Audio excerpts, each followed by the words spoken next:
नमस्कार, मैं हूं सौरभ कुमार। अभी आप देख रहे हैं खुफिया मीडिया। आज हमारे साथ नालंदा जिला के बेन प्रखंड अंतर्गत मैजरा पंचायत के चदियों के पंचायत अध्यक्ष अशोक जी हमारे साथ हैं, जो न कि सिर्फ पार्टी लेवल पे काम करते हैं, कई तरह की चीजों से ये जुड़े हुए हैं। खासतौर से स्टूडेंट फ्रेंड के भी कई प्रखंड में देखते हैं। जहाँ तक देखा जाए तो नालंदा जिला का जो पश्चिमी भाग है ना, वहाँ पे ये कार्यरत भी हैं और साथ साथ में कई कोचिंग वगैरह में भी इनका योगदान रहा है, एक शिक्षक के रूप में है। सबसे पहले तो अशोक जी, आपको सबसे पहले खुफिया मीडिया आपका स्वागत है। स्वागत, थैंक यू। अभी ये जो सरकार जो आपका चल रहा है या जो नीतीश जी जो सरकार चला रहे हैं, जदयू की जो सरकार चल रहा है, इसमें सबसे ज्यादा किन चीजों का आपको लगता है कि अभी बेहतर विकास की जरूरत है और कैसे बेहतर विकास हो? माननीय नीतीश कुमार जी की सरकार बहुत अच्छी चल रही है, लेकिन हमें शिक्षा के क्षेत्र में अभी भी कुछ कमी लग रही है, जिस पर सरकार के ध्यान देने की आवश्यकता है। शिक्षा के संबंध में हमें यह कहना है कि शिक्षकों की नियुक्ति तो बहुत हो चुकी है और जितना हुई है उसमें भी जो शिक्षक आते हैं वह बच्चों को सही ढंग से पढ़ा नहीं पाते या वे पढ़ाना नहीं चाहते, जिसके कारण बच्चे स्कूल जाने में भी कमी करते, नहीं जाना चाहते और कोचिंग या दूसरे संस्थानों में जाकर पढ़ाई का कार्य करते हैं, जबकि वहाँ के शिक्षकों को बहुत कम वेतन दिया जाता है, लेकिन सरकार के द्वारा बहुत अधिक वेतन देने के बावजूद वे अपने कर्तव्य का निर्वहन नहीं कर पाते। अच्छा, ये बताइए, आप कह रहे हैं कि कर्तव्य का निर्वहन नहीं कर, लेकिन सरकारी जितने भी शिक्षक हैं उनका तो कहना है कि हमको सरकार इतना काम दे दिया कि हमारे पास छुट्टी रह भी नहीं करता है। कभी कई तरह के काम दिए हुए हैं, कई तरह के काम दिए हुए सरकार, लेकिन सबसे प्रमुख कार्य तो उन्हें शिक्षा देना है, बच्चों को पढ़ाना है, बच्चों के भविष्य को बनाना है, और उस काम में जब वे सफल नहीं हो पा रहे हैं तो इनकी कमी तो कही जाएगी। अच्छा, ये बताइए, ये जो शिक्षक लोगों को जो अंडा ढोना पड़ रहा है, सब्जी ढोना पड़ रहा है, ये क्या ठीक है या बेकार है? क्या मानते हैं आप तो शिक्षा बहुत पहले से देते आ रहे हैं और आप चूंकि लगता है आप उप मुखिया रहे थे कि मुखिया रहे थे? उप मुखिया कब थे आप? जब 2001 का जब पहला ये चुनाव हुआ, उस चुनाव में हम उप मुखिया बने थे। अच्छा, ये बताइए, मतलब पहले का शिक्षा को और आज की शिक्षा में किस तरह अंतर दिखता है, कैसा अंतर दिखता है आपको? पहले की शिक्षा में छात्र भी शिक्षकों को महत्व देते थे, छात्र भी पढ़ने पर ध्यान देते थे, आज भी पढ़ने पर ध्यान देते हैं और पहले से अधिक देते हैं, लेकिन शिक्षा का भवन तो बना हुआ है, लेकिन शिक्षक सही ढंग से नहीं पढ़ा पा रहे हैं। कहीं ना कहीं उनमें कमी है, जिसके कारण बच्चे का लगाव कम हो रहा है उस सरकारी विद्यालय में से। अच्छा, ये बताइए, इसमें सुधार कैसे होगा?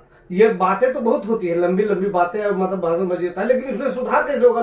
लोगों को शिक्षा मिलेगा कैसे? क्योंकि एक तरफ तो सच है कि चाहे किसी भी क्षेत्र का शिक्षक हो या किसी भी क्षेत्र का कर्मचारी हो, वेतन बढ़ाने के लिए तो हमेशा धरना प्रदर्शन करता है, और वेतन जब बढ़ेगा तो सीधा सब जनता पर महंगाई का असर ही पड़ेगा, क्योंकि जनता को सामान महंगा खरीदना होगा। अगर उसी टैक्स का पैसा से जाएगा ना, तो वेतन जब जब लोगों का बढ़ेगा, जनता को पैसा बोझ बढ़ेगा, जनता को ज्यादा से ज्यादा मतलब कि महंगाई का महंगा सामान खरीदना होगा। तो ऐसे में मतलब बेहतर शिक्षा मिलेगा कैसे? आपका क्या समझ है?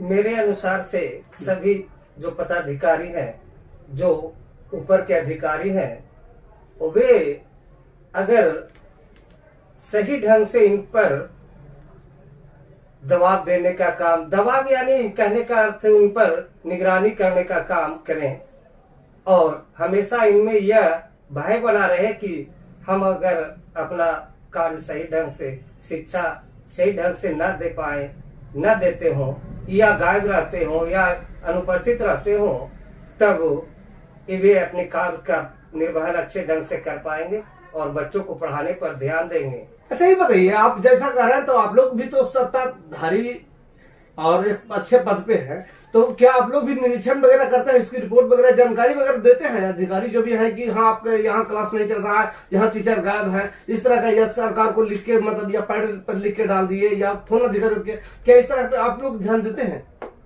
हम लोग कई स्थानों पर इस तरह की चर्चा करते हैं, बताने का काम करते हैं, मौखिक रूप से ही सही, लेकिन उस पर कोई कार्रवाई नहीं होती है। इसी कारण से हमें लगता है कि इस तरह की माने कमी हो रही है।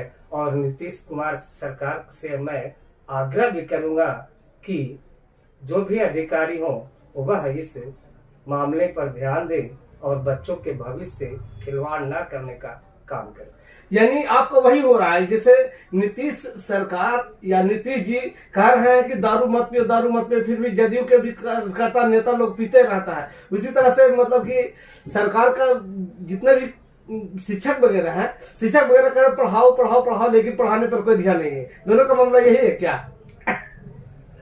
शिक्षा से गरीब गुरबों के बच्चों का भविष्य बनेगा। जो सरकारी विद्यालय में पढ़ रहे हैं वह विशेषकर निचले तबके के बच्चे हैं, और वही अगर नहीं पढ़ पाएंगे तो उनका फिर आगे की पीढ़ी भी, भविष्य उनका भी अच्छा नहीं बन पाएगा।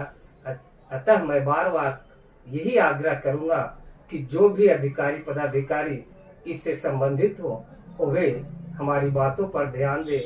मैं पंचायत अध्यक्ष के नाते बार बार आग्रह करूंगा। अच्छा ये बताइए, सबसे पहले ये दारूबंदी में जो शिक्षकों को लगाया गया है ये कितना ठीक है? क्या गुरुजी दारू बंद करवा पाएंगे? क्या लगता है आपको? ये सब के संबंध में हमें तो अधिक जानकारी नहीं है, नहीं कुछ बताना चाहेंगे, नहीं कुछ इस पर कहना चाहेंगे, लेकिन शिक्षा सुचारू रूप से चले, सही ढंग से चले, क्योंकि हमें उम्मीद है कि शिक्षक उतना जानते होंगे कि वे बच्चों को पढ़ा लें।